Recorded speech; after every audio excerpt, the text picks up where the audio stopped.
ওসমান গনি এক দৌড়ে বাড়িতে গেলেন, একটা তরবারি নিয়ে আসলেন, ছুরি নিয়ে আসলেন। সেই ছুরিটা মাত্র 27 ইঞ্চি। ধরে কোন কয় ইঞ্চি? একটা উট জব করা, দুম্বা জব করা কত বড় লাগে? 27 ইঞ্চি একটা ছুরি আল্লাহর নবী হযরত আলীর হাতে তুলে দেবেন। আলী রে, আমরের তরবারি হলো 3.5 মণ, আর তোমার ছুরি হলো 27 ইঞ্চি। বড় জোর হবে 1 কেজি। ধরে কোন কয় কেজি? তবে আমি তোমাকে ছুরির মোকাবেলায় ছুরি তুলে দিলাম। সুবহানাল্লাহ কন না কেন? রাসূল কি তসবিহ জায়নামাজ দিছে? যা আলী যা, আমর আসতেছে, আমরের সামনে জায়নামাজ বিছায় খালি তসবিহ টিপি আল্লাহ আল্লাহ আল্লাহ আল্লাহ। এখনকার বাংলাদেশে অনেকে মনে করতেছে তসবিহ দিয়ে টুপি দিয়ে অন্যায়ের মোকাবেলা করব, এটা কখনোই সম্ভব নয়। যার প্রমাণ হলো আমাদের নবী। ধরে কোন সুবহানাল্লাহ। মা আহাদান ইয়াদখুলুল জান্নাতা ইউহিব্বু ইয়ারজি ইলা দুনিয়া ওয়ালাহু মা আলাল আরদি মিন শাইইন ইল্লা শাহীদুন ইয়াতামান্না আইয়ারজি ইলা দুনিয়া ফায়ুক্তাল আশারা মাররাতান লিমা ইয়ারা মিনাল কারামাতি। রাওয়াহুল বুখারী কিতাবুল মাগাজি। আল্লাহু আকবার।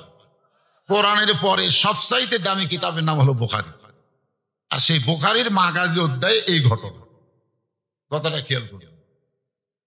হযরত আলী 27 ইঞ্চি তরবারি নিয়ে দৌড় মারতেছে। নবী ডাক দেবেন, আলী রে, তোমার আমরের সামনে দাঁড়াবার কইছি, দৌড় মারো কেন?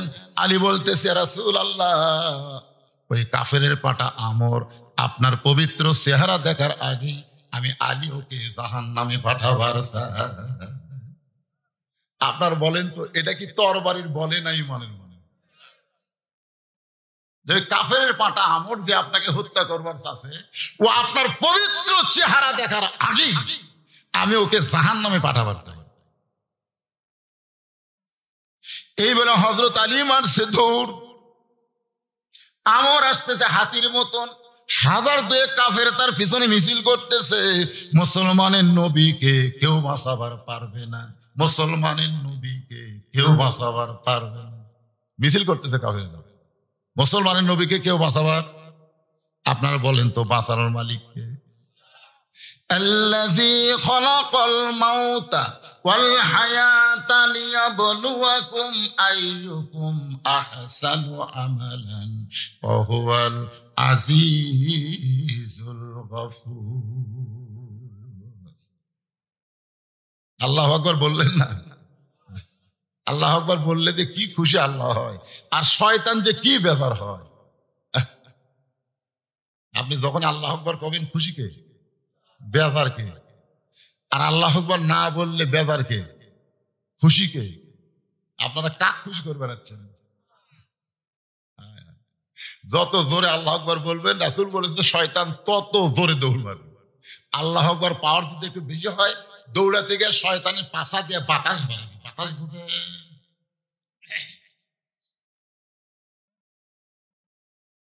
তবে একটা হাদিসের ব্যাখ্যায় বলা হয়েছে, তারা আল্লাহু আকবার বলতে পারবে না যারা শয়তানকে ভালোবাসে। যারা শয়তান ভালোবাসে, এদের জবান দিয়ে আল্লাহু আকবার বের হবে না, কারণ শয়তানের সাথে একটি বন্ধুত্ব আছে। ধরে কোন কি আছে? আপনার কি শয়তানের সাথে বন্ধুত্ব করছেন? আল্লাহ কোরআনে বলেন, ইন্না শাইতানা লাকুম আদুউন ফাত্তাখিযুহু আদুওয়ান। শয়তান তোমাদের শত্রু, তোমরাও শয়তানকে শত্রু হিসাবে গ্রহণ করো। আমরা শয়তানকে বন্ধু হিসাবে গ্রহণ করব। এটা কোন শয়তান? মারাত্মক। এখন এই শয়তানের কথা যদি আমি বলি, ভাই আগামীতে তারা সে আর হামাক বাস করবার দিবি। এই জন্য হেকমতের সাথে কিছু বাদ দিয়ে করা লাগে, বোঝেন না? তবে সূরা নাসের যদি আপনার পড়েন, সূরা নাস আপনার পড়েন না? মিনাল জিন্নাতি ওয়ান নাস। শয়তান খালি জিনের বাচ্চা না, মানুষের বাচ্চারাও শয়তান, আল্লাহ কোরআনে বলছে। একটু মনোযোগ দিয়ে শোনেন। সমস্ত কাফেররা মিছিল করতেছে, আর আমর হাতির মতন হাঁটতেছে। কাফেরদের মিছিল হলো মুসলমানের নবীকে কেউ বাঁচাবার পারবে না। এমন সময় হযরত আলী আমরের সামনে দাঁড়িয়ে গেছে। আমর হযরত আলীর দিকে তাকায় বলে, তোর কি বাপ মা নেই? এই তোর কি বাপ মা নেই? তোরে কে পাঠাইলো আমার সামনে? আমার দিকে তাকায় দেখ আমি কে। সঙ্গে সঙ্গে হযরত আলী আসমানের দিকে তাকাইছে। ধরে কোন দিকে? দুনিয়া দেখার টাইম নাই। টাইম আছে? দুনিয়া দেখার টাইম আছে? কে? আর আমরা আল্লাহ কয় বক্তা কি দেখিস রে? বক্তা কয় দেখতেছি পুলিশ আছে কেন, র্যাব আছে কেন, এরা দেখতেছি। আল্লাহ কয় বক্তা পুলিশ র্যাব তো ধরতে পারে, তার আগে আজরাইলে ধরবার পারে। ধরে কোন কথা ঠিক না? আমার কাউসারি ভাই মাঝে মধ্যে আমাকে বলতে, হুজুর অনেকগুলা কেস আছে, কখন জানি পুলিশ ধরবার আসে। পুলিশের চিন্তায় টেনশনে আমি বাড়ি ঠিক মতো থাকবারই পারি, অথচ কাউসারি ভাইকে পুলিশ ধরেনি, আজরাইল ধরছে। ধরে কোন কথা ঠিক না? কাউসারির নাম আপনারা জানেন না? রেজাল করিম কাউসারি। এরা ওয়াজ করবার গেছিল বেলকুচি, ওয়াজ করতে করতে আজরাইল ধরছে।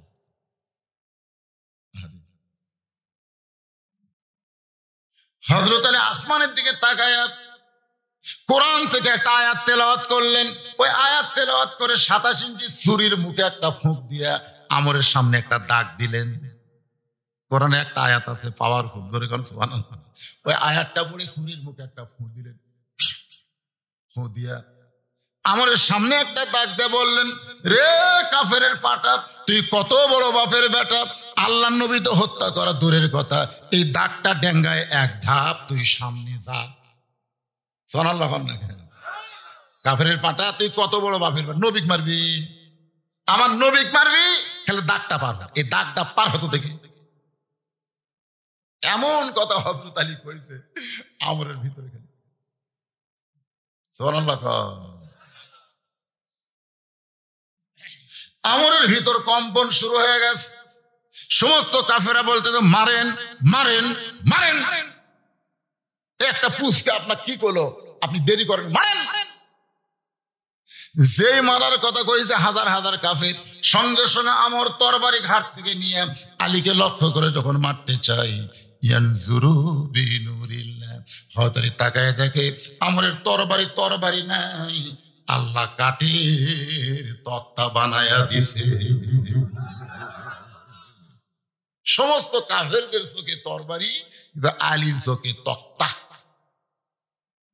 নমরুদ কয়, ইব্রাহিম তাকায় দেখ, নিচে দাও দাও করে আগুন জ্বলতেছে, খালি পড়বি আর পড়বি। আল্লাহ কয়, ইব্রাহিম নমরুদ এতবার তাকাবার, একবার তাকাও না। ইব্রাহিম তাকায় দেখে সবুজ রঙের ফুল বিছানো। ফেরাউনকে তাকায় দেখ, মুসা তাকায় দেখ, সামনে সাগর, দেখ সাগর কোন দিকে পলাবি। আল্লাহ কয়, মুসা, ফেরাউন যখন তাকাবার কয় তাকাও না কেন? মুসা তাকায় দেখে 12টা রাস্তা, তার মধ্যে 2টা বিশ্বরূপ। সুবহানাল্লাহ। এরই নাম হলো ইয়ানজুরু বিনুরিল্লাহ। এই 2 চোখ দিয়ে দেখলে হবে না বাবা, 2 চোখ দিয়ে দেখলে বাড়ি ভালো লাগবে, আর অন্তরের চক্ষু দিয়ে দেখেন কবর ভালো লাগবে। 5 তলা বাড়ি বানাইতে হুজুর দোয়া করবেন, এটা আমারই বাসা, হুজুর এটা আমারই বাসা। আমি বললাম, ভাই তোমার বাসা, চোখ বন্ধ করে দেখো তো কার। যেই চোখ বন্ধ করছে, এই 2 চোখ যখনই বন্ধ করছে, তখন ওর কানে কানে বলতেছি, এই দুনিয়ার বাড়ি ঘর একদিন হইয়া যাবে পর, যাইতে হবে অন্ধকার কবর। যেই কবরের কথা বলতেছি, সঙ্গে সঙ্গে দেখি ওর চোখের পাতা ভিজা পানি আসতেছে। আমি কইলাম, চোখটা খুলে বল এখন বাসাটা কর। বলে, হুজুর এপারে হলো বসত বাড়ি, ওই পারে হলো বাসা। তাহলে দেখা লাগবে, খুব খেয়াল করবেন। আল্লাহ রাসূল বলেছেন, ইত্তাকু ফিরাসাতাল মুমিনিনা ফাইন্নাহু ইয়ানজুরু বিনুরিল্লাহ। ধরে কোন সুবহানাল্লাহ। এখন আপনারা বলেন, তরবারি যদি কাঠের তক্তা দেখে, তার অন্তরে কোনো ভয় ডর আছে নাকি? নিজের দিকে তাকায় দেখে 27 ইঞ্চি তরবারি, আর আমরের তরবারির দিকে তাকায় দেখে তক্তা, তক্তা আর তরবারি। এক লাভ দেওয়া ওই কাঠের তক্তার উপর উঠছে। সুবহানাল্লাহ। হাইদাম আলী, হাইদাম খুব ভালো, হাইদাম এক লাভ দেওয়া উঠে তক্তার উপরে উঠে বিসমিল্লাহ কইয়া আমরের ঘাড়ে 27 ইঞ্চি তরবারি খালি ঠেকা। খালি এরকম ঠেকাছে, সঙ্গে সঙ্গে দেহ থেকে মস্তক বিচ্ছিন্ন হয়ে গেছে। যে বিচ্ছিন্ন হয়েছে 2000 কাফের দ্বারা ছিল, মারছে ওরে বাবা।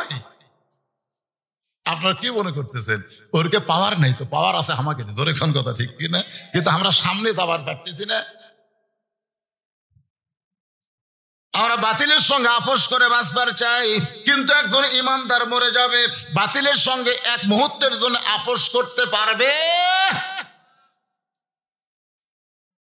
আল্লাহর নবী দৌড়ে এসে আলীকে বুকের মধ্যে নিয়ে বলে, আলী রে, তুই শুধু আলী না, আজ থেকে তোর ডিগ্রি হলো আসাদুল্লাহিল গালিব। আলী, তুই শুধু আলী না, আজ থেকে তুই হলো আল্লাহর সিংহ। আলী বলতে, হুজুর আমি মারিনি, হুজুর বিশ্বাস করেন আমি কিন্তু মারিনি। আমি বলছি ঠিক আছে।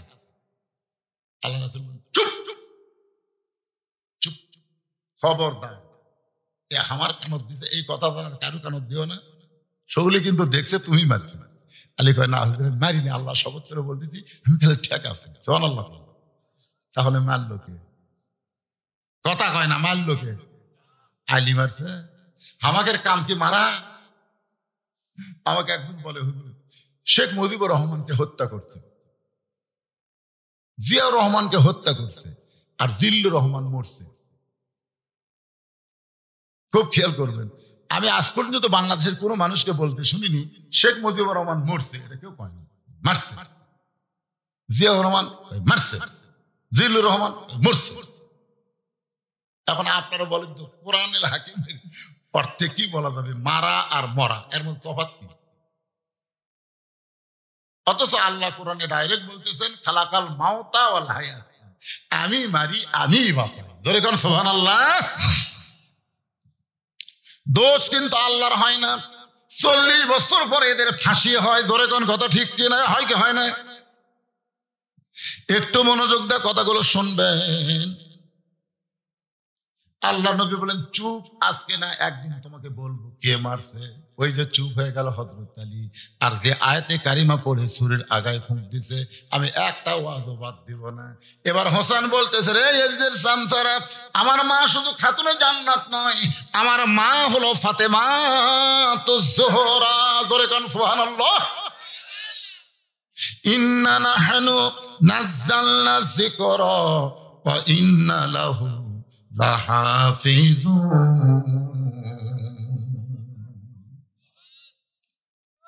হাসান বলতেছে, আমার মা শুধু খাতুনে জান্নাত নয়। এ মনোযোগ দিয়ে শোনেন, আমার মা কি? জোহরা। জোহরা কি?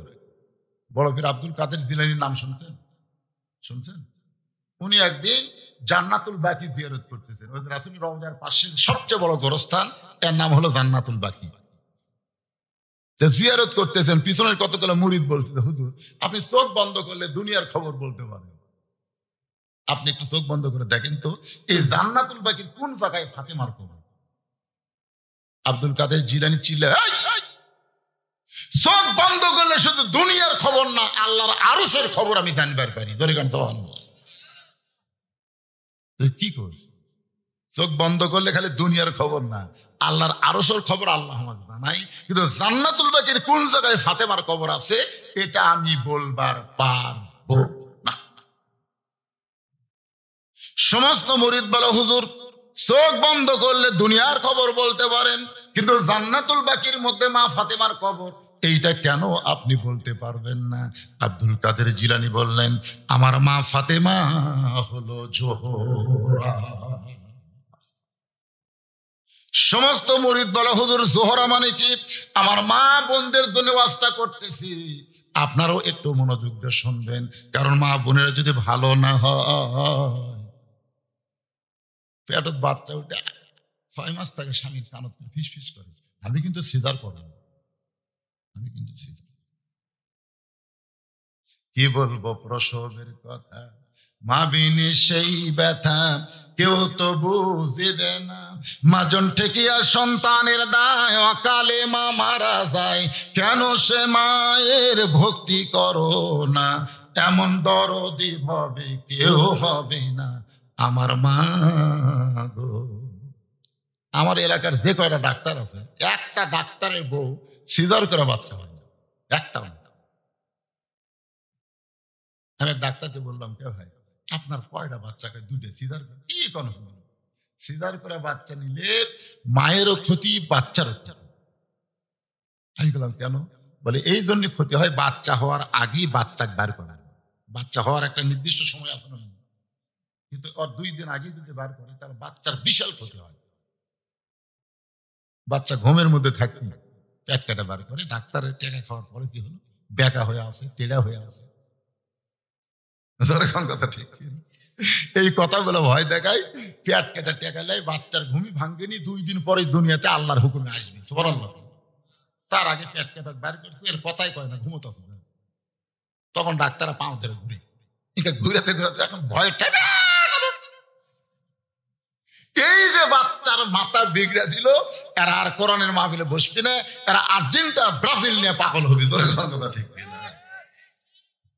আর মায়ের কি ক্ষতি হয় জানেন? মায়ের বাচ্চাদেরও ক্ষতি হয়। মায়ের এই পেট, একটা ভালো মানুষের পেট কাটা, বুঝছেন না কত বড় ক্ষতি হয়।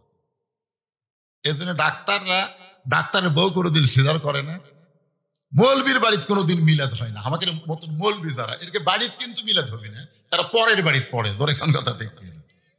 আর একটা হলো পীরের বউ কোনোদিন মুরিদ হয় না। আপনার খেয়াল করে দেখবেন বাংলাদেশে যত পীর আছে, একটা পীরের বউ মুরিদ হয়নি।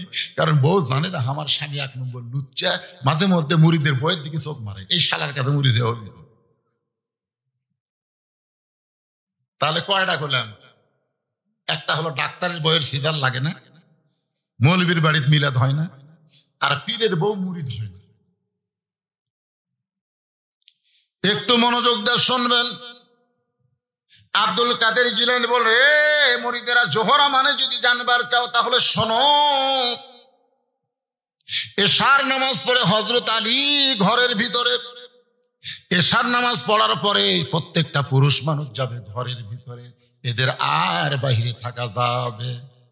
আল্লাহ রাসূল বলেছেন, এশার নামাজের পরে তোমরা গাল গল্প করবে না, বরং তোমরা ঘরে গিয়ে ঘুমায় যাও। তাহাজ্জুদের মহব্বত, ফজরের জামাত তোমাদের আদায় করা লাগবে। নবীর সাহাবীরা কোনোদিন এত রাত ধরে ওয়াজ করেওনি, শোনেওনি। কিন্তু আমাদের বাংলাদেশের সংস্কৃতি, রাত যত বেশি হবে ওয়াজ নাকি তত ভালো হয়। মানে একটারও ফজর নামাজ পড়ার টেনশন নেই। আপনাকে ফজর পড়ার টেনশন আছে? আমার এলাকার কোনো মুয়াজ্জিন ওয়াজ শোনে না, কোনো মুয়াজ্জিন ওয়াজ শোনে না। আমি এক মুয়াজ্জিনকে বললাম, কে ভাই বড় বক্তা আছে, চলেন। আমার আজানে আপনার চেতন পান, কিন্তু আমার চেতন কে করবে? আমি আজান দিলে আপনারা চেতন পান, কিন্তু আমার চেতন কে করবে? আমার জন্য তো কোনো আজান নাই। এই জন্য আপনারাই ওয়াজ শোনেন, আমি শুনব না। কি বুঝলেন? এশার নামাজ পড়ে হযরত আলী ঘরের মধ্যে ঢুইকায় আলহামদুলিল্লাহ, ঘরের মধ্যে ঢুইকায় আল্লাহর প্রশংসা করতেছে। কারণ ঘরও সুন্দর, হাসান হোসেনকে সুন্দর করে সাজায় দিয়া মা ফাতেমা সুন্দরী সাইদা গুইদা বসে আছে। আলী বললেন, ফাতেমা এত সুন্দর করে ঘর সাজায়, তুমি সুন্দরী সাইদা গুইদা হাসান হোসেনকে সুন্দর করে সাজায় দিত, কারণ কি? ফাতেমা বললেন, হাসান হোসেন তোমরা 2 ভাই একটু অন্য ঘরে যাও, তোমার বাবার সঙ্গে আমার গোপন কিছু গল্প আছে। যেই ফাতেমা বলেছে তোমরা 2 ভাই একটু অন্য ঘরে যাও, তোমার বাবার সঙ্গে আমার গোপন কিছু গল্প আছে, হাসান হোসেন মুচকি মুচকি হেসে ঘর থেকে বের হয়ে যায়। কারণ 2 জনে বড় হয়েছে, বুঝবার পারছে মা যখন আমাদেরকে বের করে দেয় বাবার সঙ্গে গোপন কিছু গল্প করবে, তার মানে বোঝা গেল মা সাইদা গুইদা বাবার সঙ্গে ভালোবাসা করবে। সুবহানাল্লাহ। নবীর সুন্নত কি জানেন? বাচ্চার বয়স যদি 2 বছরের বেশি হয়, ওই বাচ্চাকে ঘরে থুয়া বউ আদর করা যাবে না। 2 বছরের কম থাকলে, বাচ্চা ঘরে থাকলে কোনো সমস্যা নেই। আপনি বউ আদর করেন, চুমা খান, পাড়ে ফেলে দেন, বাচ্চা খালি দেখবি কিন্তু বুঝবার পারবে। যখনই 2 বছরের বেশি বয়স হবে তখনই বুঝবার পারবে। ওই বাপের সামনে উঠে কিছু না বললেও বাইরে এসে বলবি, আব্বা তাই মা জোরে ধরছিল, পাড়ে ফেলবে, এ কথা বলতে পারে। এটা হাসির কথা না ভাই, এটার নাম ইসলাম রে। নিজের হালাল বউকে 2 বছর বাচ্চার সামনে আদর করা যাবে না, এটার নাম হলো ইসলাম। আর আমাদের বাংলাদেশে 14ই ফেব্রুয়ারি কাতি মাসে কুত্তের মতন যেখানে সেখানে জোড়া লাগবে, জোরে কথা আসিতেছে 14ই ফেব্রুয়ারি। কিরে তারা সেট দেবো কে? এই যারা বিয়া করছে একজনও 14 ফেব্রুয়ারি পালন করে না, কারণ তারা জানে প্রতি রাত্রি আমাকে 14 ফেব্রুয়ারি ধরে কোন কথা ঠিক কিনা। মাসে খালি কয়দিন আমরা পারি না। আমার মা বোনের একটু মনোযোগ দিয়ে শুনবেন। হাসান হোসেন দুই ভাই যখন বাইরে গেল, এমন সময় ফাতেমা দরজা বন্ধ করে দেয়। যেই দরজা বন্ধ করেছে, হযরত আলী মাথার টুপি খুলেছে, বাচ্চা দুইটারে বের করে দিয়া বউ যখন দরজা বন্ধ করে, তখন স্বামী বুঝবার পারে কি পারেন না? আপনি কি মনে করতেছেন? দরজা বন্ধ করে তখন স্বামী বুঝবার পারে না? সন্তানকে বাইর করে তো দরজা বন্ধ করলো, কি হবে? কি হবে বুঝবার ব্যাপার। আমি যত বড়ই হুজুর হই, শোনেন, বাড়ির যে বউকে যদি বলি প্রতি মিনিটে 500 টাকা করে দেবো, 10 মিনিট অশোনা, আর বউ নিজে এসে টুপি খুলে ভাগটা বাদ দেন, তুমি যা করে তিন করছেন, জনগণ আপনার চিনি না, তাই আপনার অশোনা। আমি চিনি না, কিসের ওয়াজ? 1 লাখ ল্যাব গরম হচ্ছে না, ওয়াজ করতেছে। যেই মাত্র দরজা বন্ধ করেছে, হযরত আলী মাথার টুপি খুলে ফাতেমাকে যখন 2খানা হাত বাড়ায় দেয়, এমন সময় ফাতেমা দৌড়ে এসে স্বামীর বুকে মাথা রেখে ছোট বাচ্চার মতন কান্দে। আলী বলে, ফাতেমা মন করে কেন কাঁদতেছ?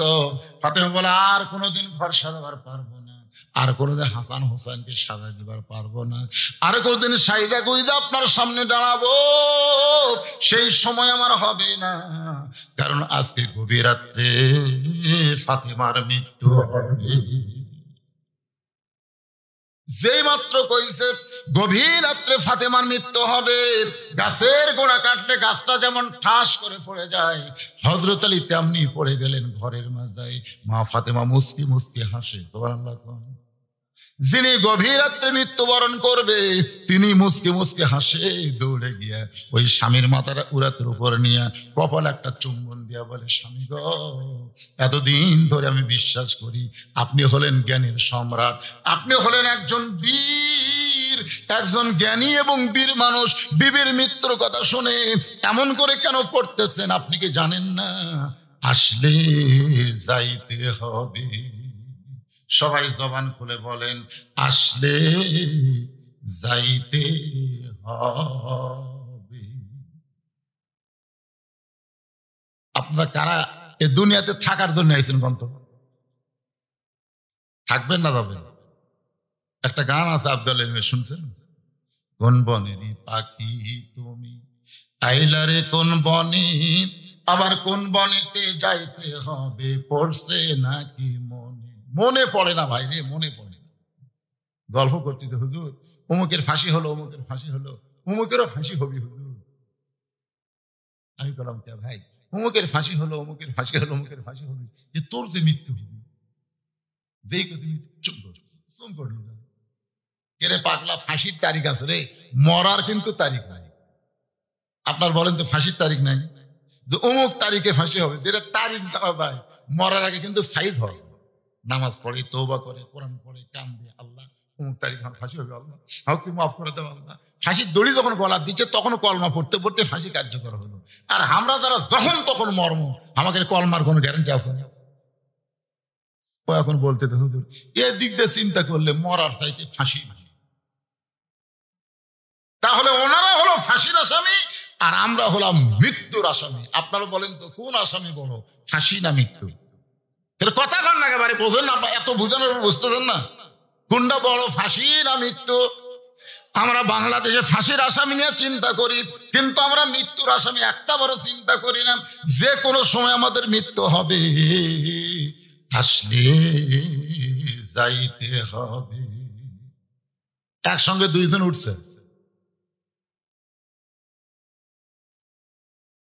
কি 1 নম্বরে যাবে?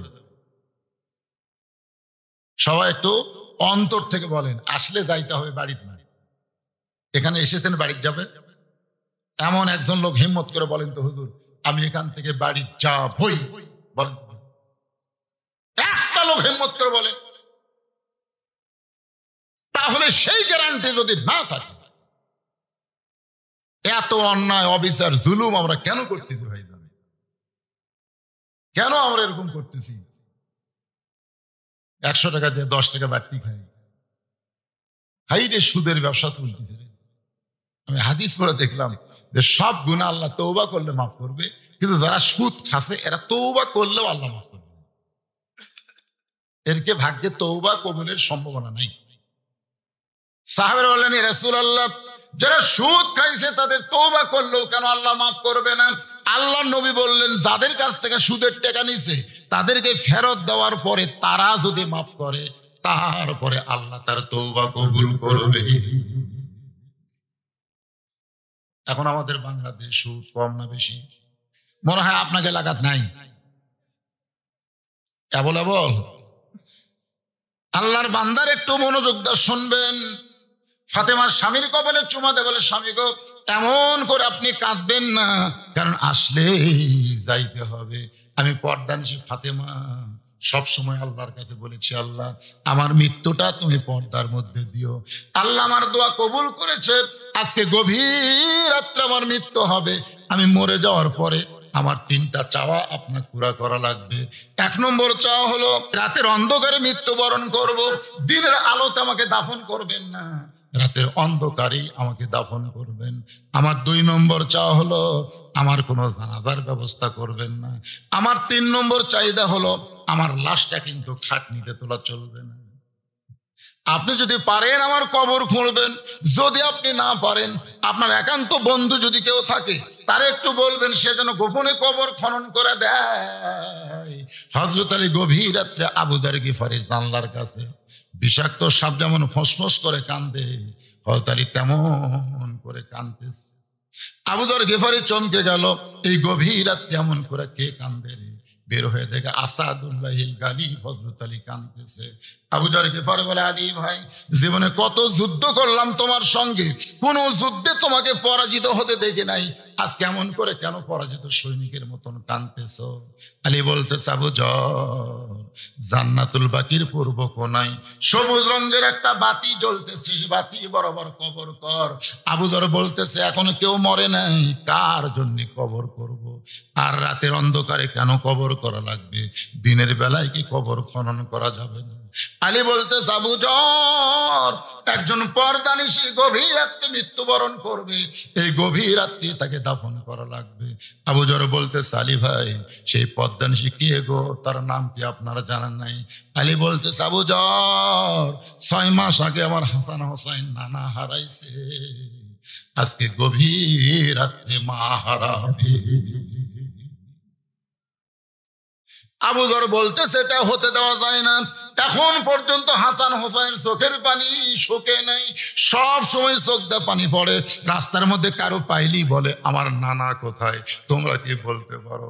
আবু বকর বলেছে, রে নবীর সাহাবীরা, হাসান হোসেন যতদিন নানা নানা বলে কান্দে, খবরদার নবীর রওজার কথা বলবা না। এরা 2 ভাই রওজার পাশে গিয়ে যদি নানা নানা বলে চিৎকার করে, আমি আবু বকর বলতেছি, নবীর ঘুম ভাঙ্গে যাবে। আবু যর বলতেছে, আলী বলতেছে, এলো পরের কথা পরে হবে, যা একটা কবর কর যা।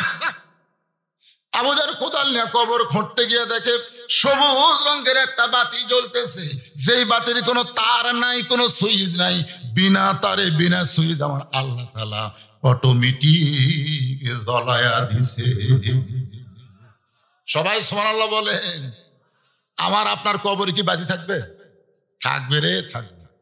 যেই বাতির সুইচ লাগবে না, যেই বাতির তার লাগবে না, আপনার ঈমানের নূর, আপনার আমলের নূর আপনার কবরকে আলোকিত করে দিবে। ধরে কোন সুবহানাল্লাহ।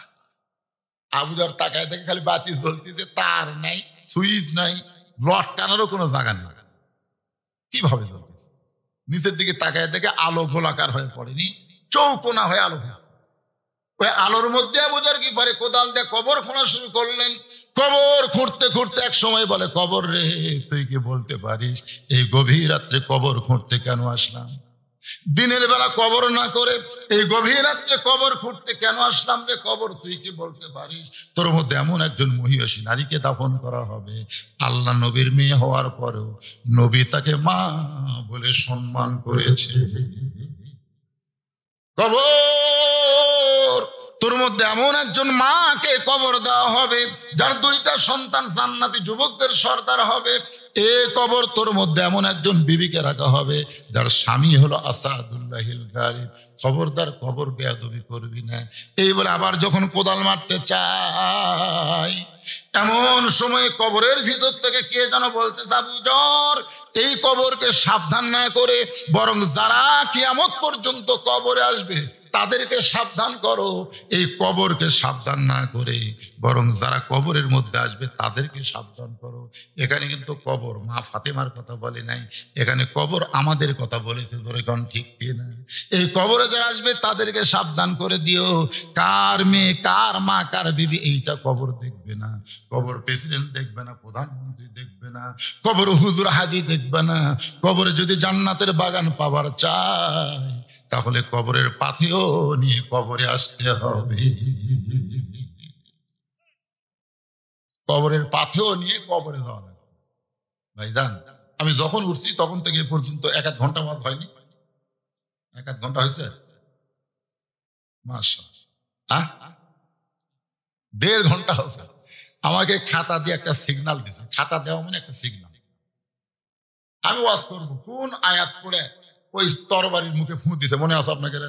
তুই কত বড় বাপের বেটা, আল্লাহ নবী তো মারার কথা, খালি ডাকটা ড্যাঙ্গায় দেয়। এই আয়াত আমাকে এখন দরকার, কারণ এখন আমরা বিপদে আছি। তোর এখন ঠিক কিনা আয়াতটা আমাকে দরকার আছে না? নাই। হ্যাঁ, আমার মা বোনদের জন্য বলতেছে, মা এই জোহরা মানে কি এইটাও আমি আপনাদের জানাই দেব।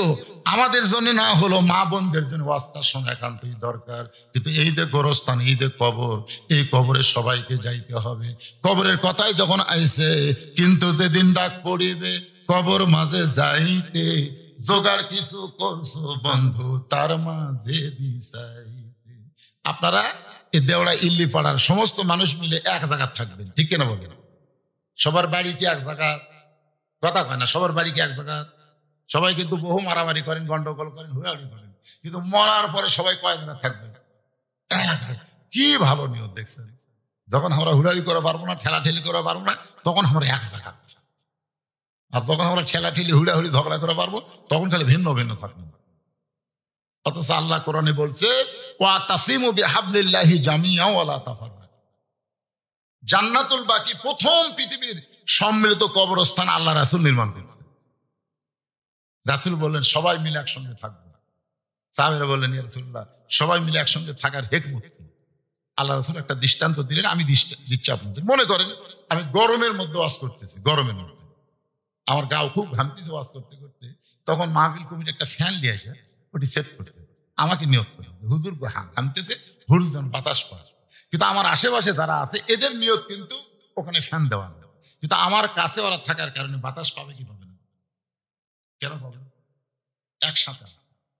এই জন্য গোরস্থানে একজন যদি পরেজগার মুত্তাকি ভালো বান্দা কবরস্থ হয়, আল্লাহ ওই কবরকে লক্ষ্য করে যখন রহমতের বাতাস নাজিল করবে, আশেপাশে যত কবর আছে বাতাসের কিছু অংশ আল্লাহ তাদেরকেও দিবে। তাহলে সকলে মিলে একসঙ্গে থাকার নিয়ত করতেন। এই নিয়তটা ভালো না খারাপ? গোরস্থানের অবস্থা তো খুব করুণ। একটা গানও আছে, গোরস্থানের একটু মাটি বায়না করে রাখে।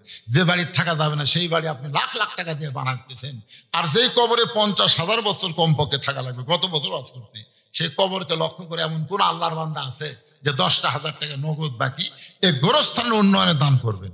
এতগুলো মানুষের মধ্যে এমন কোন আল্লাহর বান্দা আছে? হয়তো অনেকে ভাবতেছেন, হুজুর এটা তো আমাদের গোরস্থান লয়, আমরা কেন দিব? আপনাকে বলতেছেন আপনারা 1,000 2,000 দেন, কিন্তু এই গোরস্থানে যারা থাকার নিয়ত করেছে তাদের মধ্যে একজনকে আমি বলবো 10,000 টাকা আপনি প্রথমে একটু নাম লেখায় দেন, দোয়া করে দিব হয়তো আওয়াজ করে দিয়ে আল্লাহর সঙ্গে, আল্লাহ যেন আপনাকে জান্নাত দিয়ে দেন। একজন আল্লাহর বান্দা বলেন 10,000 টাকা। গোরস্থানে কি কি লাগবে? জায়গা দরকার, টাকা হলে তো টাকা পাওয়া যাবে। গোরস্থানের পাশে কার জায়গা আছে? এখানে সেই মানুষ আছে? মানে গোরস্থানের কাছে লাগালাগি জায়গা কার? নাই। এই দেওয়া ইল্লির পাড়ার লোকেরা মরে গেলে কবরে থাকবেন, এরকম কারা কারা আছেন? হাত তোলেন। এই পাড়ার কারা কারা আছেন দেখি। আরে এই পাড়ার লোক নাই নাকি রে?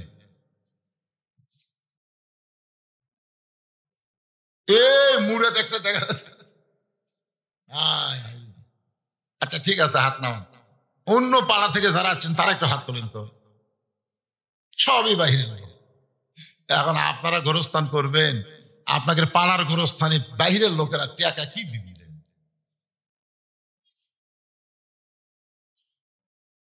কাগজ কলম নিয়ে যাচ্ছেন কার জন্য? না আপনার যদি মনে করেন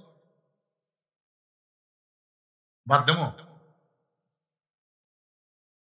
ওই ওয়াশরুম বেড়াচ্ছে, ওর কথা হলো ওয়াশরুম হরিয়ে গোরস্থানের বলে জায়গায় নেই, তাহলে আর মরে থুবি কুটিরে না, এই স্টেজের উপরে নাই। আপনি আপনি ভাই আপনি এখানে কি দিন অতিথি দাওয়াত হিসেবে আপনি কিছু শুরু করেন। মেহমান যারা অতিথি তাদের কাছ থেকে একটা স্পেশাল নেওয়া লাগবে। একটা গরিব মানুষ মরে গেলে তার যদি জায়গা না থাকে, অন্য একটা জায়গায় তাকে দাফন করা হয় কি হয় না? মুসলমানের মধ্যে এই সহমর্মিতা আছে। আপনার বাইরের লোক হলে কি হবে? গ্রামের লোকেরা না করলে আপনার করবে। আমাদের মধ্যে এই ভ্রাতৃত্ব আছে না নাই? জোরে কোন আছে না নাই? রাস্তার একটা ফকির মূল্য তো জায়গা নেই, কে দিবে? তখন আমার জায়গা দিলে এইরকম ভ্রাতৃত্ব দেখেন। আমরা এত ভালো যে রোহিঙ্গা মুসলমানকে আমরা জায়গা দিচ্ছি, জান আমাকে এমনি নিজেরই থাকার জায়গা নেই, এত ঘনবস্তি ভাই। তারপরে 12 লক্ষ রোহিঙ্গা মুসলমানকে আমরা জায়গা দিয়েছি। মনে করেন ইল্লিপাড়া রোহিঙ্গা, মনে করেন আপনারা একটু জায়গা দেন।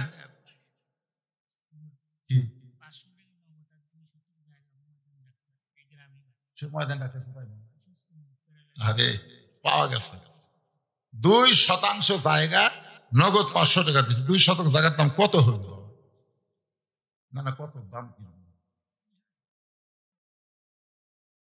মাশাআল্লাহ, বিশাল দাম। আমি চাইছি 10,000 টাকা দিয়ে। আমার মন খুবই ছোট রে। আমি বলছি 10,000 টাকা কে দিবেন? এটি 2 শতক জায়গার দামই 60,000, কমসে কম 60,000। আমি চানো 10 উপর মারলো 50।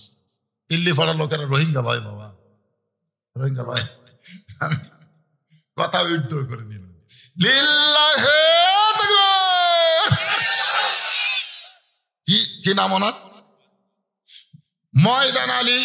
নগদে 500 টাকা, 2% গোরস্থানের জায়গা দলিল করে দিবে। অসুস্থ মানুষ, তার জন্য আমরা দোয়া করব, আল্লাহ তাকে পুরাপুরি সুস্থতা দান করুন। আমিন আমিনো আমিনো আল্লাহ আমিনো।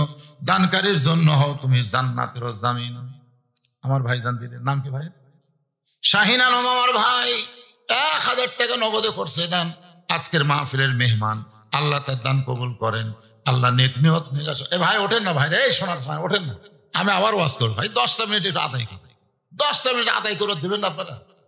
1.5 ঘন্টার বেশি ওয়াজ করলাম, 10টা মিনিট গোরস্থান উন্নয়ন করবেন তো মাহফিল। বুঝতেছেন না? দেওয়ালে বিরক্ত হয় না? আপনার একজনের ওটা দেখে কেউ যদি ওঠে, আপনি যে উঠলেন, এখানে দেখেন যে বাড়ি থাকতে পারবো না সেই বাড়ি আমরা এত টাকা খরচ করি রে, আর যেখানে থাকা লাগবে তার জন্য একটু চাচ্ছি আপনাদের কাছে। আনোয়ার হোসেন এই গ্রামের লোক দেখছেন, বাহিরের অতীতে আনোয়ার হোসেন ইল্লিপাড়ার গোরস্থানের জন্য 2000 টাকা নগদে করছে দান। আনোয়ারের দানকে আল্লাহ কবুল করেন, আল্লাহ নেক নিয়ত নিকাশা করা। আল্লাহুম্মা আমিন। আপনাদের মধ্যে এমন কেউ নাই? 500 করে দেন। বাইরের লোকেরা চাইছেন বেশি, চাইলে আপনার জুলুম মনে করবেন। 500, 1000 যে যা পারেন আল্লাহর রাস্তায় একটু দেন দেন।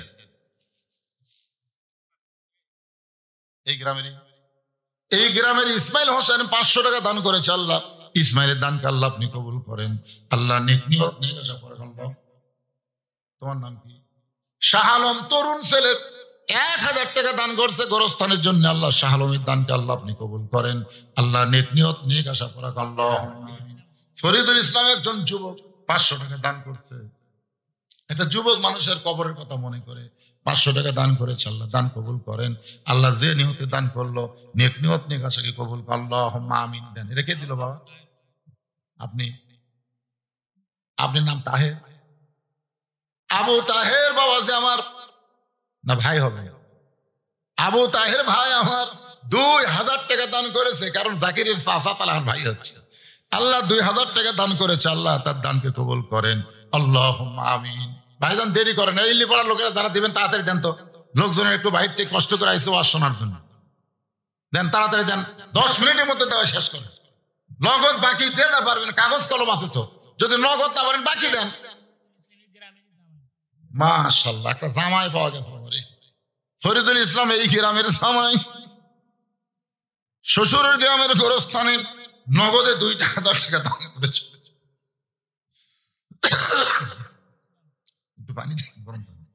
ফরিদ ইসলাম জামাই দানকে আল্লাহ কবুল করেন। নবীর জামাই ওসমান গনির সঙ্গে আল্লাহ তারা জান্নাত দেন। এটা কি 1000 কে দিল? আমির ইসলাম 1000 টাকা দান করেছে। আমির ইসলামের দানকে আল্লাহ আপনি কবুল করেন। আল্লাহ নিয়ত নিকাশা করেন। আয়েজউদ্দিন সবাই দান করতেছে ইনশাআল্লাহ, আমি মনে করছি দান করবেন। আয়েজউদ্দিন 2000 টাকা দান করেছে। আয়েজউদ্দিনের দানকে আল্লাহ কবুল করেন। আল্লাহ নিয়ত নিকাশা করা। আল্লাহুম্মা আমিন। কিন্তু 2% জায়গা দিল ময়দান আলে, আর কেউ নাই আশেপাশে, আর জায়গা কারো নাই। দেন সবাই একটু জায়গা দেন, জায়গা লাগবে। ইউসুফ আলীর যুবক 500 টাকা দান করেছে। ইউসুফের দানকে আল্লাহ আপনি কবুল করেন। আল্লাহ নিয়ত নেক আশা করা। আল্লাহুম্মা আমিন। কবুল করো, কবুল করো মোদের কামনা।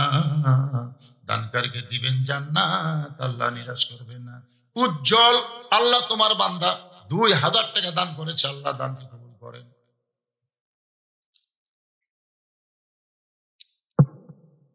আল্লাহ নেক নিয়ত নেক আশা করা। আল্লাহুম্মা আমিন। আল্লাহর একজন পাগল 300 টাকা দান করছে। আল্লাহ দানকে কবুল। এই ইল্লি পাড়ার যুবকেরা এই ভিতরে গামছা নিয়ে দাও, যাও রুমাল নিয়ে যাও, গামছা নিয়ে দাও। যিনি যা পারে অল্প সহায়তা আদায় করে বাকি কথা বলা লাগবে বাবা। যিনি যা পারে সবাই আল্লাহর রাস্তায় দেন ভাই। 10, 20, 50, 100 যে যা পারবেন আল্লাহর রাস্তায় দান করবেন। গোরস্থান এটা কে 2000 কে দিল? কোরবান আলী আমার ভাইজান 2000 টাকা নগদ করছে দান, সহ সভাপতি। আল্লাহ দানকে কবুল করেন। সাইফুল ইসলাম এই গ্রামে বাড়ি 1000 টাকা দান করেছে। আল্লাহ সাইফুলের দানকে আল্লাহ আপনি কবুল করেন। কি নাম? হ্যাঁ, আব্দুল বাসেত। আল্লাহ যে জমির উপর মাহফিল হচ্ছে আব্দুল বাসেত গোরস্থানের জন্য 1000 টাকা দান করতে আল্লাহ কবুল করেন। ছোট্ট একটা মানুষ, ছোট্ট একটা বাচ্চা, বাইজিদ বোস্তামি। মাশাআল্লাহ, বাইজিদ বোস্তামি, আল্লাহর ওলি বাইজিদ বোস্তামি নামে নাম 500 টাকা দান করছে। আল্লাহ কবুল করেন। আল্লাহ তোমার একজন বান্দা 200 টাকা দান করছে। আল্লাহ কবুল করেন। কেরে চাদরলে ভিতর ঢুকতে কি হয়? একজন ওঠেন না তো, একজন ওঠেন না। এই যে 1.5 ঘন্টা ওয়াজ করলাম, একটা লোক ওঠেনি, খালি 2টা লোক পেশা করে গেছে। আর কলজা ভরে গেছে ভাই। এখন ওঠেন কেন? দান চাল ওঠেন কেন? দান হচ্ছে আখিরাতের প্রতি বিশ্বাস বাড়ায়। আপনি যেটাই দিবেন আখিরাতের প্রতি আপনার ইয়াকিন বাড়া যাবে। একজন বয়স্ক মানুষ 500 টাকা দান করছে। আল্লাহ দানকে কবুল করেন। আব্দুর রাজ্জাক 200 টাকা এক মন ধান কেবল বাকি দিল। ধান কে ধান দেন না কেন? ধান বেচা গোরস্থানের জায়গা হবে, আল্লাহ আমাদের মধ্যে বরকত দিয়ে দিবে। আব্দুর রাজ্জাক 200 টাকা এক মন ধান করছে দান। আব্দুর রাজ্জাকের দানকে আল্লাহ আপনি কবুল করেন। কবুল করো, কবুল করো মোদের কামনা। দানকারীকে দিবেন জান্নাত, আল্লাহ নিরাশ করবেন না। লা ইলাহা ইল্লাল্লাহ। আমির হোসেন 1 মন ধান। আমির হোসেনের নাম লোক 1 মন ধান, বাকি 500 নগদ 500 টাকা করছে দান। আমিরের দানকে আল্লাহ আপনি কবুল করেন। আল্লাহুম্মা আমিন। মকসুদ আলী 1000 টাকা 1 মন ধান। এভাবে দেন, ধানও দেন, টাকাও দেন। মাশাআল্লাহ। আল্লাহ আল্লাহ রে, চিটা বাদান দেবেন না, মাজরা পোকা দান ধরে না, ধর ধাপটা দান পড়ে না। আল্লাহ 1000 টাকা 1 মন ধান করছে, আল্লাহ কবুল করেন। যুবক বাবা মারা গেছে, যুবকের বাবা মারা গেছে, বাবার রুহের মাগফিরাতে 500 টাকা দান করেছে। আল্লাহ বাবার কবরকে জান্নাতের টুকরা বানান। তোবাজ্জল হোসেন 500 টাকা দান করেছে। আল্লাহ দানকে কবুল করেন। আল্লাহ নেক নিয়ত নেক আশা করা করেন। আল্লাহুম্মা আমিন। সকলে একটু জমে যে বসেন, ফাঁকা জায়গাটা একটু জমে বসেন ভাই, একটু সামনের দিকে আসেন, জমে বসেন আর জিকির করেন লা ইলাহা ইল্লাল্লাহ। সবাই জিকির করেন, জিকির করতে সবাই জিকির করেন।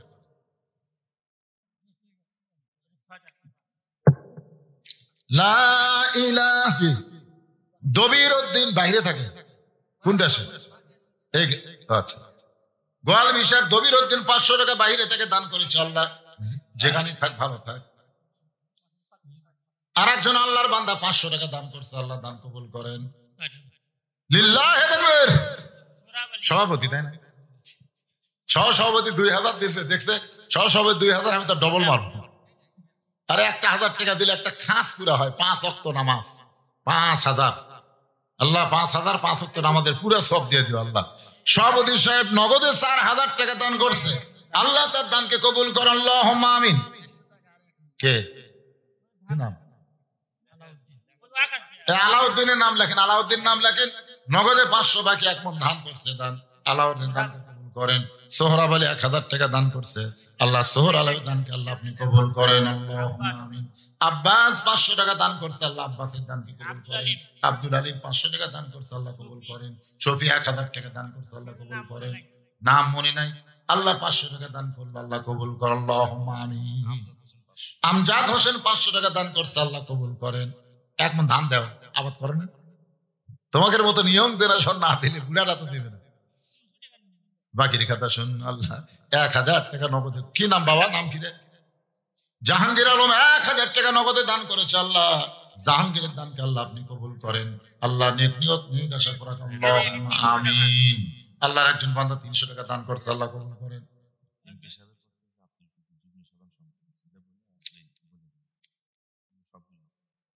এমপি সাহেবের প্রতিনিধি উনি কত দিচ্ছে? আব্দুল কুদ্দুস, উনি 1000 টাকা দিচ্ছে। সবগুলোই বলা বলতেছে। জুড়ান 500 টাকা দান করছে, আল্লাহ জুড়ানের দানকে কবুল করেন। আব্দুল আদিস সংসদ সদস্য, উনি নগদ দিয়েছে না বাকি 5000, সব বাকি। মোহাম্মদ মনিরুজ্জামান উপজেলা চেয়ারম্যান 2000 টাকা। আনোয়ার খাঁ ভাইস চেয়ারম্যান 1000 টাকা। খলিলুর রহমান সাংগঠনিক সম্পাদক 1000 টাকা। আবদুল্লাহ হিল কাফ বাকি সাবেক চেয়ারম্যান 1000 টাকা। শফিউল ইসলাম পশু ডাক্তার 1000 টাকা। আব্দুল কুদ্দুস যুগ্ম সম্পাদক 1000 টাকা। পরকার দুটা নগদ দিছে, 2 জন 2000 টাকা দান করছে, আল্লাহ কবুল করে, আল্লাহুম্মা আমিন। আমরা আজ যেগুলো বাকি, সেই বাকির একজন হিন্দু আমার কাছে দোয়া চাইছে, একটা হিন্দু, হুজুর আমার জন্য দোয়া করে। একটা হিন্দু যদি মুসলমানের কাছে দোয়া চায়, কি দোয়া করবেন? সামাদ, আব্দুল সামাদ 1000 টাকা দান করছে, আল্লাহ কবুল করেন। ভাইজান আপনারা জানেন, একটা হিন্দু যদি আপনার কাছে দোয়া চায়, কি দোয়া করবেন? হ্যাঁ, দোয়া নাই, দোয়া করবেন আল্লাহুম্মা ইহদিনাস সিরাতাল মুস্তাকিম। যারা বাকি দান করছে তাদের জন্য কি দোয়া করবেন যদি না দেয়? হ্যাঁ, আমরা দোয়া করবো আল্লাহ যখন দিবে তখন তুমি তার প্রতি রহমত করো। এখন আপাতত না দেওয়া পর্যন্ত এই দোয়া করার দরকার নেই। কারণ বহু জায়গায় বাকি আদায় করে পরের বছর যায় আমাকে যা ঠেলা দিতে ভাই, টাকা তো বহু তুলে দিয়ে গেলেন, একটা ওঠে না। এমন অনেক নেতা আছে 1 টন 2 টন টিয়ার দিচ্ছে 3 বছর আগে, এখন পর্যন্ত পাইনি। আমরা দোয়া করে ব্যস্ত করে দিচ্ছি। এই জন্য একজনের জাহাঙ্গীর বললো না বাকির খাতা শূন্য থাক, মানে বাকি খুব একটা আদায় করা খুবই কষ্ট পারে। এই কোরআনের মাহফিলে মানুষ মন ভালো থাকে দিয়ে দেয়, বাড়িতে গেলে বউ আগে ব্যাপার হয়, কে বাবা তোমার নাম তোমার তকবির দিল, তুমি যে 3 মণ ধান দিলা, তোমার বউ যে তকবির দিল, তোমার নামে যে তকবির দিল। স্বামী তখন বলতেছে দিবার চাষি আমি কি দিছি? আল্লাহর বান্দার একটু মনোযোগ দিয়ে কথাগুলো শুনবেন। হোসেন বলতেছে আমার নানা শুধু বিশ্ব নবী না বিশ্ব নেতা, আমার বাবা শুধু বিশ্ব আলেম না বিশ্ববীর, আমার মা শুধু খাতুনে জান্নাত নয়, আমার মা হলো ফাতেমা তো জোহরা। আয়াতটা হলো ইন্না নাহনু নাযালনা যিকরা ওয়া ইন্না লাহু লাহাফিজুন।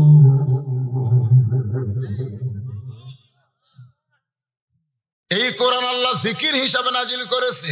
এখানে জিকির মানে উপদেশ। ধরে কোন জিকির মানে কি? কথা কোন জিকির মানে কি? এতক্ষণ পর্যন্ত আমি যতটুকু ওয়াজ করলাম, এই ওয়াজের মধ্যে উপদেশ আছে না নাই? হ্যাঁ, উপদেশ আছে। সবচাইতে বেশি উপদেশ হচ্ছে মরার কথা, মরা মরা, এটা হলো সবচাইতে বড় জিকির। মরবরে মরবরে, ওই লোকটার খারাপ কাজ করতে পারবে না। আপনি দিনে রাসূল বলেছেন দিনে যদি 70 বার সে মরার জিকির করে, মরার কথা মনে করে, মনে করা মানে জিকির করা, তাহলে সেই ব্যক্তির দ্বারা কোনো অন্যায় কাজ হবে। আর যে ব্যক্তি মরার কথা ভুলে যায় সেই লোকটাই কিন্তু মানুষকে হুমকি দেয়, হুমকি ধামকি। আমাকে দেশত আছে না নাই? আমাকে চিনিস, আমাকে চিনিস, খালি ঘুরে আসাই তোকে সাইজ করে, খালি ঘুরে আসাই তোকে সাইজ করে। কোথায় যাচ্ছে? বগুড়া যাচ্ছে। 5 ফেরে হুমকি দিয়ে বগুড়া যাচ্ছে, ঘুরে আসায় সাইজ করবে। কিন্তু কাহালু 4 মাথার ভুটভুটির সাথে অ্যাক্সিডেন্ট হবে, অ্যাম্বুলেন্স করে হাসপাতাল নিয়ে গেছে, তার কাছে ঘুরে এসে সাইজ করবো। 250 গ্রাম আঙ্গুলে দেখবার গেছে, হাত পা সব ব্যান্ডেজ করা হচ্ছে। তো বলতে ভাই আঙ্গুর খা রে, আঙ্গুর খা, তুই তো ঘুরে যায় আমার সাইজ করে চাইলি, তোর খবর কি? মানে আসলে মরার কথা খেয়াল নেই তো, কখন কার কি হবে। এই যে মোটর সাইকেলে আপনারা আইসেন, আসেননি? এই কথা কেন আসেন নাই? হঠাৎ জাতিকে একটা কিন্তু হতে পারে। এই জন্যে বিসমিল্লাহি মাজরিহা মুরসাহা ইন্না রাব্বিলা গাফুরুর রহিম। কেরে মোটর সাইকেল চালক, এই দোয়া জানো? আমার এলাকার এক মেয়ের বাপ এক ছেলেকে বিয়ার জামাইকে মোটর সাইকেল কিনে দিচ্ছে। আমাকে বলে হুজুর আসেন দেখেন। আমি ডিমান্ডের আমি দেখবো না, আপনি আমার বন্ধু মানুষ, আসেন। তো মোটর সাইকেল দেখাবার যায়, দেখি সিটের কাছে দোপা আর পিছনে সিট উঁচে। আমি কইলাম কে রে ভাই, এটা কি মোটর সাইকেল? বলে হুজুর বাজারে যেটাই কিনছি হুজুর, কারণ আমার জামাই আমার কাছ থেকে ছায়া হুন্ডা লেছে, এর জন্য অক নিচে থুইছে। তুই যেটি বসবি সেটা নিচে, আর আমার বেটি যেটা বসবি সেটা উঁচে। আমার বেটি পিছনে বসে আর ঘাড়া থাকতে থাকবি, ওই গাড়ির নিচে বসে চলা। আমার টাকালে হুন্ডা কিনবি আর এই শালা উপরে উঠবি, ওকে আমি নিচে ঢুকেছি। যারা শ্বশুরের টাকায় হুন্ডা কেনা মাস্তানি মারতেছেন, আপনাদের অ্যাক্সিডেন্ট যে কোনো সময় হবে, যে কোনো সময় হবে। খেয়াল করে তো লেখা লেখা যত অটো ভ্যান হচ্ছে রাস্তা, এরা তো কোনো ব্রেক নেই। অটো ভ্যান ব্রেক আছে, আপনি কোনা থেকে দেখো ফোর্সে হুন্ডা, শ্বশুরের হুন্ডা তো চাকা মোটা, হাইড্রোলিক ব্রেক। মনে করছে কি হবে, কি দিকে অটো ভ্যান আছে দিছে, একটা লোক আপনার পক্ষে হবে না, সব অটো ভ্যানের পক্ষে হবে। টাকা দে, কি দিক তো হুন্ডা ভেঙে গেছে আর পা ভাঙিছে, তাও তুমি টাকা দে। আমি দেখছি বাংলাদেশে সবচেয়ে খারাপ গাড়ি চালায় অটো ভ্যান, আবার ওরই পক্ষে সব লোক। তোর কথা ঠিক কিনা? অটো ভ্যান দিয়ে আমার গাড়ির চামড়া তুলে দিচ্ছে, চামড়া সাইজ করতে প্রায় 1 লাখ টাকা লাগবে, চামড়া সাইজ করতে, ওটা লেভেল পজিশনে কালার করতে 1 লাখ টাকা লাগবে। সবাইকে হুজুর অটো ভ্যান ভেঙে গেল, টাকা দেন, টাকা দেন হুজুর। আমার হুজুর আপনার গাড়ি ধনী মান দায়, টাকা দেন। মানে দেরি করলে মনে হয় গাড়ি আর ভাঙে। যে কথা বলতেছিলাম একটু মনোযোগ দিয়ে শোনেন। ইন্না নাহনু নাযালনা যিকরা ওয়া ইন্না লাহু লাহাফিজুন। হযরত আলী ফাতেমাকে কাঁধে করে নিয়ে ওই জান্নাতুল বাকুর পূর্ব কোণায় সবুজ রঙের বাতি যেখানে জ্বলতেছে, ওই বাতি বরাবর কবরে দাফন করে আল্লাহর কাছে কাঁদতেছে আর বলতেছে, আল্লাহ আমার ফাতেমাকে তুমি কবুল করে নাও, আমার ফাতেমাকে তুমি কবুল করে নাও। এই দোয়া করার সঙ্গে সঙ্গে বাতিটা নিভে গেছে। এতক্ষণ যেই বাতি বিনা তারে বিনা সুইচে জ্বলতে, সেই বাতি নিভে গেছে। হযরত তাকায় দেখে বাতি নিবার সঙ্গে সঙ্গে সামনে কয়েকটা পুরাতন কবর দেখতে পাই। এই মাত্র ফাতেমার কবর দিল, সেই নতুন কবর আর নাই। কোথায় ফাতেমার কবর? গোটা জান্নাতুল বাকি খুঁজতেছে, ফাতেমার কবর, ফাতেমার কবর, কিন্তু সেই নতুন কবর আর নাই। কে যেন ডাকতে বলে, আলী রে, আমার ফাতেমা পর্দানিশী, আমি আল্লাহ জোহরা ডিগ্রি দিয়া তার কবরকে কিয়ামত পর্যন্ত পর্দা করেছি।